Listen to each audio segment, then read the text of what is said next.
మిత్రమా, అందం అనేది ముఖంలో ఉండదు, సహాయం చేసే మనసులో ఉంటుంది. నువ్వు సూర్యుడిలా ప్రకాశించాలనుకుంటే ముందు సూర్యుడిలా మండడానికి సిద్ధపడాలి. ఒక మంచి పుస్తకం 100 మంది మిత్రులతో సమానం, కానీ ఒక మంచి మిత్రుడు ఒక గ్రంథాలయంతో సమానం. మనస్ఫూర్తిగా పనిచేయని వారు జీవితంలో విజయాన్ని సాధించలేరు. కష్టాలు నిన్ను నాశనం చేసేందుకు రాలేదు, నీ శక్తి సామర్థ్యాలను బయటకు తీసి నిన్ను నీవు నిరూపించేందుకే వచ్చాయి. ఆ కష్టాలకు కూడా తెలియాలి నిన్ను సాధించడం కష్టమని. కళ అంటే నిద్రలో వచ్చేది కాదు, నిద్ర పోనివ్వకుండా చేసేది. పొట్ట ఆకలి తీర్చేందుకు ఆహారం తినాలి, మెదడు ఆకలి తీర్చేందుకు విషయాన్వేషణ చేయాలి. మంచి కోసం చేసే పోరాటంలో ఓడిపోయినా అది గెలుపే అవుతుంది.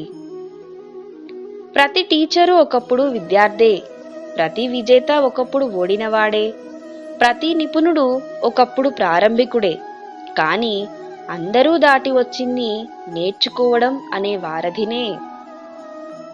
విజ్ఞానం పునాది లేని ఇంటిని సైతం నిలబెడుతుంది, కానీ అజ్ఞానం ఎంతో దృఢంగా కట్టిన ఇంటిని కూడా పడగొడుతుంది.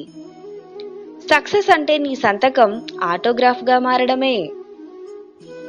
ఒక్కొక్కసారి క్లాసులకు బంకు కొట్టి స్నేహితులతో ఆనందంగా గడపండి, ఎందుకంటే జీవితంలో వెనక్కి తిరిగి చూసుకున్నప్పుడు ఆ జ్ఞాపకాలే మనకు ఆనందాన్ని కలిగిస్తాయి తప్ప మార్కులు కాదు.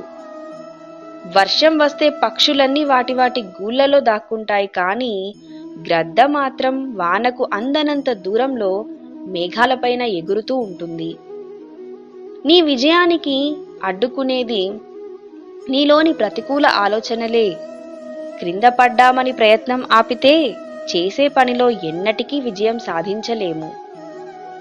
మన జననం ఒక సాధారణమైనదే కావచ్చు, కానీ మన మరణం మాత్రం ఒక చరిత్ర సృష్టించేదిగా ఉండాలి.